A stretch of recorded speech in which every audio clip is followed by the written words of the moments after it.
Au début, c'était un projet qui consistait à envoyer des conteneurs au Sénégal, mais après avoir équipé un nombre important d'établissements dans la région de Tambacounda, Conteneurs sans frontières est devenue une association qui a pour but de participer au développement du système éducatif sénégalais. Je m'appelle Christophe Jean-Mougin, je suis enseignant en collège et en lycée en France et je suis le président fondateur de l'association Conteneurs sans frontières. Au départ, cette association n'était pas une association, c'était un projet. Un projet dans mon collège en fait avec des enfants et quelques collègues. On a eu l'idée folle de constituer un conteneur et de l'envoyer au Sénégal. Ensuite, ça devait s'arrêter là. Donc on a travaillé avec l'association des Ladji et l'association des ressortissants de Nieri. Et Ladji est venu au Sénégal dans sa région de Tambacounda, département de Goudiri, au collège Bani Israël, et il a distribué tout le matériel collecté pour le collège, mais aussi dans 26 établissements du département. Il faut dire aussi que le département de Goudiri et son président, qui est venu chez moi en France, il s'appelle monsieur Jimo Souaré, nous a apporté un soutien total pour pouvoir finaliser le projet au Sénégal. Et depuis lors, quel est votre sentiment par rapport à ce que vous êtes en train de faire à travers cette association-là? En fait, je pensais pas que mon petit projet, qui me paraissait normal, parce qu'un être humain doit aider ses frères, je pensais pas que ça avait une importance aussi importante. Et en fait, j'ai réalisé les besoins du Sénégal et dans la région de Tambacounda en particulier. Pendant 1 an, 2 ans, toute l'énergie de mon association va être concentrée. J'ai vu des choses qui étaient inacceptables, des classes à 100 élèves, des enfants dans des conditions qui sont pas normales. Et moi, en tant que Français, je dois prendre ma part de responsabilité dans les choses du monde. Donc j'ai décidé d'engager toute mon énergie. Je vais écrire au président de la République Macron. Je vais contacter les fondations d'entreprises, des grandes entreprises françaises. Je vais mobiliser tout le Sénégal, toute la France. Dans 10 ans, je veux plus voir ça. Si ce projet il marche, c'est parce que il y a une union sacrée, une fraternité sacrée entre la France et le Sénégal. Moi, le Français, et Ladji, le Sénégalais. Ces actions sociales menées par Conteneurs sans frontières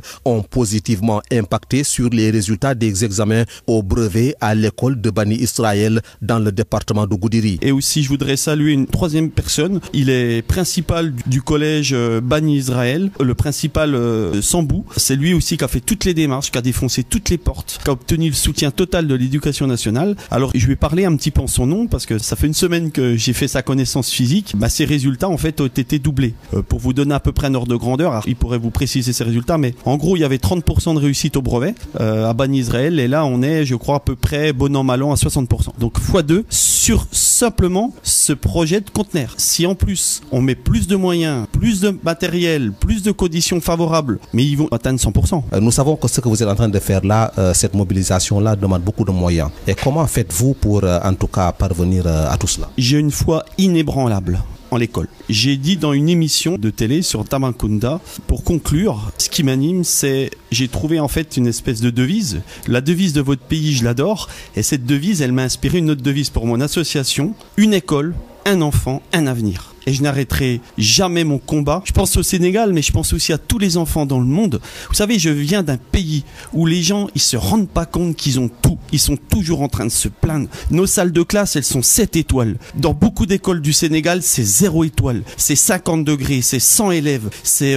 10 chaises pour 100 élèves. C'est peu de moyens. Et ces gamins, ces professeurs, et je voudrais le répéter, je voudrais que le président du Sénégal, il félicite ses profs. Les principaux, les proviseurs, les professeurs, même les enfants, ce sont des héros. Moi, le Français, j'ai envie de tendre la main au Sénégal pour qu'on travaille ensemble. Qu'est-ce qui vous a le plus frappé lorsque vous êtes venu à Tambacounda? Les gens, ils ont la foi. Ils ont la foi. Le Français, il est pleurnicheur. Le Sénégalais, il a la foi. Il aime son pays. Il y a du dynamisme. Il y a la famille. Enfin, il y a un enthousiasme dans ce pays. Il y a tout pour bien faire. Ce qui vous manque, c'est un petit peu, vous savez, cette pompe, il faut la construire. Il faut l'amorcer. Moi, je suis là pour ça. Pour qu'un jour, le Sénégal, dans 10 ans, dans 20 ans, moi, mon rêve, je vais vous dire, j'ai fait un rêve. Je suis pas Martin Luther King. Moi, Jean Mougin, le petit professeur de France, j'ai fait un rêve. J'aimerais que dans 10 ans, 20 ans, 30 ans, les gamins du Sénégal, ils aient les mêmes moyens que les Français. Je pourrais prendre ma retraite. Encore que moi, je suis quelqu'un qui prendra jamais ma retraite, contrairement à beaucoup de Français. Je peux pas m'empêcher de, chaque matin, quand je me lève, il y a un combat. J'ai l'impression que là, j'ai trouvé le combat de ma vie. J'abandonnerai jamais les enfants. Je ferai tout ce qu'il faut pour les aider. Je répéterai jusqu'à mon dernier souffle, une école,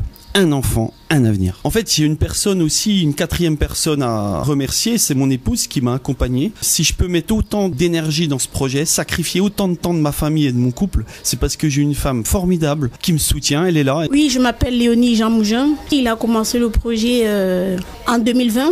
Il a commencé comme un petit jeu, quoi. C'était pendant le Covid. Ils ont commencé ça à entasser le matériel pour envoyer en Afrique. C'est vrai que je l'ai encouragé pour le premier projet, tellement arrivé un moment, ça lui prenait tellement la tête. On n'arrivait plus à le voir. En fait, il est tout le temps absent. Il va faire ci, il va faire ça. Après, quand il m'a dit qu'il venait au Sénégal, il m'a proposé si je pouvais l'accompagner. J'ai dit ok, il n'y a pas de souci. C'est vrai que je suis arrivée au Sénégal et on a visité les écoles, les conditions dans lesquelles j'ai vu les élèves. J'ai compris un peu son combat. Je l'encourage, je l'accompagne vraiment dans ce combat pour l'éducation nationale parce que malgré tout, tous les enfants devraient aller à l'école dans des bonnes conditions et vraiment là-bas, il y a beaucoup d'enfants qui n'ont pas la chance d'étudier dans des conditions confortables. Une école, un enfant, un avenir, telle est la devise de l'association Conteneurs sans frontières. Le rêve de son président est que dans 30 ans, que les élèves du Sénégal aient les mêmes moyens que ceux de leurs camarades de la France. C'est pourquoi il dit faire de ce projet le combat de sa vie.